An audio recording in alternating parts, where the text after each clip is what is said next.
Hello friend, welcome to my YouTube channel. आज मैं आपको बताने वाला हूँ केकई के बारे में। आखिर केकई ने 10 या 12 साल का क्यों नहीं दिया वनवास। केकई ने राम के लिए क्यों मांगा था 14 वर्ष का ही वनवास। वीडियो को जानने के लिए वीडियो के अंत तक बने रहें। राजा दशरथ की 3 रानियों में केकई उन्हें सबसे ज़्यादा प्रिय थी। उन्होंने ही राजा दशरथ से भगवान श्री राम के लिए 14 वर्ष का वनवास मांगा था, लेकिन केकई द्वारा राजा दशरथ से भगवान राम के वनवास का वरदान मांगने के पीछे कारण क्या था। रामायण एक दिव्य महाकाव्य है जिसे खुद भगवानों ने रचा है और इसे इस धरती पर निभाया गया। भगवान विष्णु ने यह वचन दिया था कि जब तब धरती पर अधर्म बढ़ेगा तब तब वे अवतार लेंगे और धर्म की स्थापना करेंगे। इसी वचन को निभाने के लिए त्रेता युग में भगवान विष्णु ने राम के रूप में जन्म लिया। रामायण की गाथा में कैकेयी का चरित्र एक ऐसे मोड़ पर आता है जो इतिहास के पन्नों में अमिट छाप छोड़ जाता है। उनके द्वारा मांगे गए 2 वरदान जो भगवान राम के 14 साल की वनवास का कारण बने, आज भी रहस्य और विस्मय का विषय बना हुआ है। यह कथा उस समय की है जब देवासुर संग्राम में राजा दशरथ देवताओं की सहायता कर रहे थे। रणभूमि में जब उनके रथ का पहिया क्षतिग्रस्त हो गया, तब केकई ने अपनी भुजा से उसे थाम कर राजा के प्राणों की रक्षा की। इस वीरता और निष्ठा से प्रभावित होकर दशरथ ने केकई को 2 वरदान देने का वचन दिया, जिसे रानी ने भविष्य के लिए सहेज कर रख लिया था। त्रेता युग में यह नियम था कि अगर कोई राजा 14 साल तक अपने राज्य से दूर रहे तो वह अपने सिंहासन का हक खो देता था। इसलिए केकई ने राम के लिए 14 साल का वनवास मांगा ताकि राम का अधिकार खत्म हो जाए। लेकिन भरत ने राम की जगह राजपाट संभाल कर यह योजना विफल कर दी।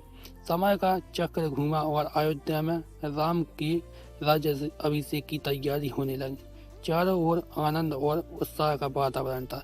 तभी केकई की दासी मंत्रा, जो अपनी कुटिल बुद्धि के लिए जानी जाती थी, उसी ने रानी के मन में ईर्ष्याओं का और संदेह के बीज बो दिए।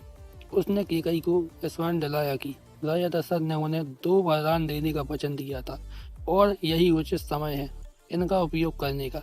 मंत्रा ने केकई को उकसाया कि वह भरत के लिए राजगद्दी और राम के लिए 14 वर्ष का वनवास मांगे। मंत्रा के विषैले वचनों से प्रभावित होकर केकई को भवन में चली गई। जब राजा दशरथ उन्हें मनाने आए तो उन्होंने अपने दोनों वरदान की मांग रखी। राजा दशरथ, जो राम को अपने प्राणों से भी अधिक प्रिय मानते थे, केकई के इस कठोर निर्णय से अत्यंत व्याकुल हो उठे। उनका हृदय वेदना से भर गया, परंतु वे अपने वचन से बंधे हुए थे। आखिरकार उन्हें राम को वनवास भेजना पड़ा और भरत को राजगद्दी सौंपनी पड़ी। इस घटना के पीछे कई रहस्य और गूढ़ अर्थ छिपे हैं। कुछ विद्वानों का मानना है कि केकई केवल मंत्रा के बहकावे में आ गई थी, जबकि कुछ अन्य का मानना है कि उन्होंने एक उच्चतर उद्देश्य के लिए यह कठोर कदम उठाया था। एक प्रचलित मान्यता के अनुसार केकई रघुवंश की रक्षा के लिए चिंतित थी। कहा जाता है कि राजा दशरथ के हाथों अनजाने में श्रवण कुमार की मृत्यु हो गई थी, जिसके परिणाम स्वरूप श्रवण कुमार के पिता ने राजा दशरथ को पुत्र वियोग का श्राप दिया था। इसके अतिरिक्त केकई, जो राजा अश्वपति की पुत्री थी, ज्योतिष और भविष्यवाणियों की ज्ञाता थी। उन्हें ज्ञात था कि अगर राजा दशरथ की मृत्यु के बाद 14 सालों के भीतर कोई राजकुमार सिंहासन पर बैठता है तो रघुवंश पर घोर संकट आ सकता है। इसलिए राम को वनवास भेजकर केकई ने वास्तव में रघुवंश की रक्षा की। इस प्रकार केकई के 2 वरदान राम के वनवास का कारण बने। वास्तव में एक गहरे रहस्य को अपने में समेटे हुए है। यह घटना हमें वचन के पालन के लिए महत्व परिस्थितियों के जटिल जाल और मानवीय स्वभाव की गहराइयों का बोध कराती है। यह हमें यह भी सिखाती है कि इतिहास के पन्नों में दर्ज घटनाओं को केवल सतही रूप से नहीं, बल्कि उनके अंतर्निहित अर्थों और संभावित कारणों के साथ समझना चाहिए।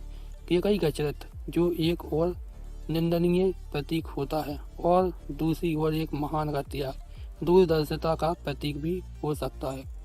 अगर आपको मेरा वीडियो अच्छा लगा हो तो वीडियो को लाइक कीजिए, चैनल को सब्सक्राइब कीजिए और वीडियो को ज़्यादा से ज़्यादा शेयर कीजिए।